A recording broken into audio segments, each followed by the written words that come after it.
Social media पर जैन समाज के सबसे लोकप्रिय, आपके दिलों में बसने वाले और यहाँ की वहाँ की तहाँ की कहाँ की रोज रोज के खबर निकालने वाले चैनल माँ लक्ष्मी की ओर से शनिवार शाम को रात्रि 8 बजे सादर जय जिनेंद्र के साथ। घर की कोई मरम्मत होती है, टूट फूट होती है, आसपास की नज़र रखते हैं ना आप, अपनी संपत्ति को ध्यान रखना पड़ता है। बस मेरे भाई साहब, इतना और कर लीजिए काम। जिस तरीके से अपना घर समझ के अपना समझते हो, इस जैन संस्कृति विरासत को भी बस अपना समझना शुरू कर दीजिए।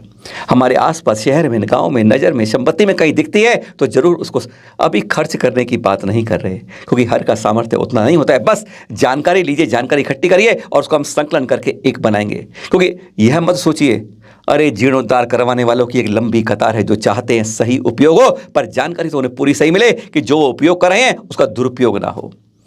आज देखिए दृश्य, ऐसे ऐसे लोग हमें देख रहे हैं जब से हमने एक सूचना शुरू करी है जैन तीर्थ संरक्षण के बारे में। आज एक उसका दृश्य देख लीजिए, किस तरह के लोग जानकारी देते हैं। यह है पश्चिमी बंगाल के पश्चिमी वर्धमान जिले के पुछड़ा गांव का दृश्य। एक फोटो भेजिए, देखो पहले ये यहाँ पर इस तरह की विरासतें मिल रही हैं। जैन संस्कृति 1000 वर्ष पुरानी यहाँ पर निकल रही है। कहा जाता है कि इस धरा के नीचे कोई एक छोटी 2-4 मूर्ति नहीं है, पूरा मंदिर नहीं, एक पूरी बड़ी संस्कृति जैन विरासत छिपी पड़ी है, जहां से अगर इसकी खुदाई की जाए सरकार द्वारा।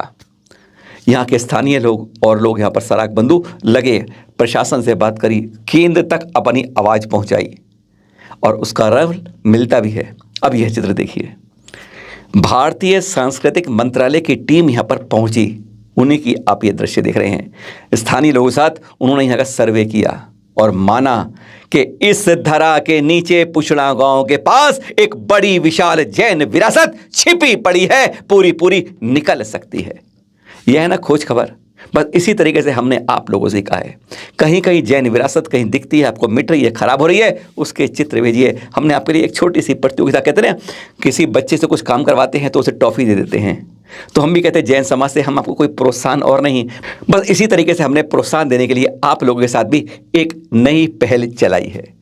आप लोग साथ दीजिए। जैन तीर्थ संरक्षण में आप भी, कहीं आपको किसी विरासत को मिलती है, टूटी हुई मूर्ति मिलती है, छड़ी मिलती है, कहीं गांव में बदल दी जा रही है, कहीं कुछ हो रहा है, या हमारे किसी तीर्थ पर ये खराब है, ये अच्छा है, ये बुराई है, यह सब लेके कैमरे में कैद कीजिए, वीडियो बनाइए और अपनी जानकारी लिख कर भेजिए। एक संकलन करेंगे इसका पूरा, फिर समितियों को देंगे और तो जीर्ण ऐसे बहुत लोग हैं उनके सामने लाएंगे। बस आपसे ये चाहते हैं, कैमरा आपके पास है, मोबाइल जिसके पास है, बस वह शुरू हो जाए। या कलम की धार तलवार की धार से भी पैनी होती है, किसी तरीके से भी, या मुख से निकला हुआ बाण, कहते हैं बाण एक बार घाव करके ठीक हो जाता है, पर बाण से निकली बात कटाक सद हो जाती है, चाहे द्रौपदी ने कही हो, चाहे सीता मैया ने कही हो। तो इसलिए आप तीनों तरह के हैं, लिख कर भेजें, मुख से कह के कहें, या साथ में जाके उस तीर्थ के बारे में दें।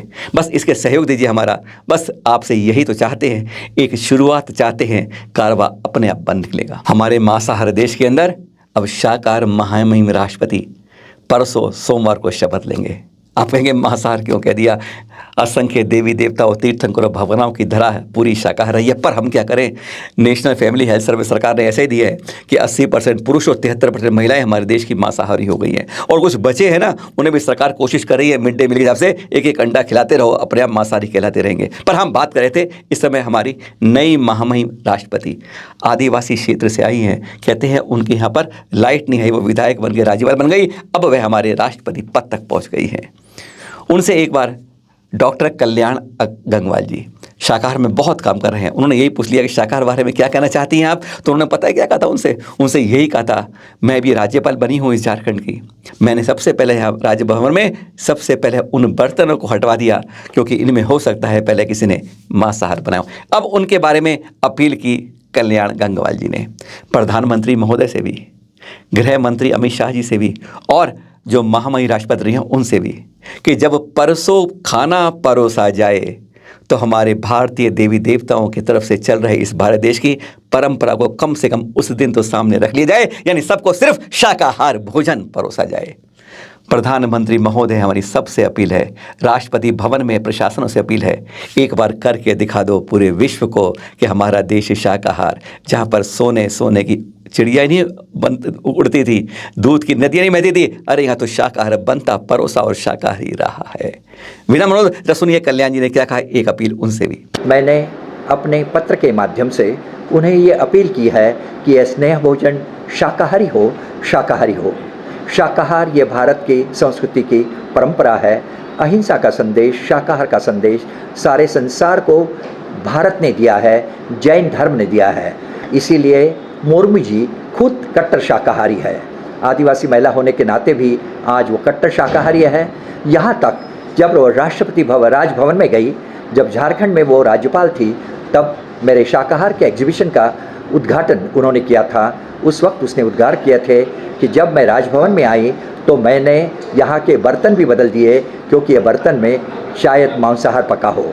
सो शाकाहार का इतना कट्टर पुरस्कार करने वाली महिला जो द्रौपदी है, वो अपने स्नेह भोजन में शाकाहार करे, शाकाहार का प्रयोग करे, ऐसे मेरी उनसे अपील है। और ये अपील मैंने नरेंद्र मोदी जी से, अमित शाह जी से, पीयूष गोयल जी से, जो कट्टर शाकाहार का पुरस्कार करते हैं, उनके पास भी भेजी है।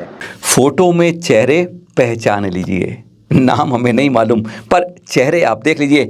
इनमें से कोई चेहरा आपके मंदिर या उसके आसपास पर्ची दान की लेकर खड़ा ना मिल जाए। बस इस चतुर्मास में इस तरह के कई गिरोह चल रहे हैं। तो चंदे की रसीद के हमारे ये कार्यक्रम होना ही जरूर है। बस एक पर्ची कटवा लीजिए, चेहरे पहचान लीजिए, अपने पड़ोस में इनको आने मत दीजिए। और जाते जाते आज का दिन जब खत्म हो रहा है तो आज के दिन की कुछ याद दोबारा कर लें। बिल्कुल आधा पल्ले समय जब बीत गया था 16वें तीर्थंकर श्री शांतिनाथ जी को, उसके बाद इस गर्भ में आते हैं ऊपर आना स्वर सर्वार सिद्धि स्वर से आयु पूर्ण कर। तत्कालीन महाराजा शूरसेन जी हसनापुर के थे, उनकी महारानी श्रीकांत जी घर में हमारे 17वें तीर्थंकर, 16वें तीर्थंकर थे। आप भी कामदेव थे, 13वें कामदेव, छठे चक्रवर्ती, ऐसे 3 तीर्थंकर हैं, तीनों पद मिलने वाले, और तीनों ही हस्तिनापुर में जन्म, गर्भ और ज्ञान तप कल्याणक होते उनके। आज गर्भ कल्याणक हमारे 17वें तीर्थंकर का ऐसे पावन दिन आप सभी को बहुत बहुत शुभकामनाएं। फिर मिलेंगे आपके पास, सादर जय जिनेंद्र।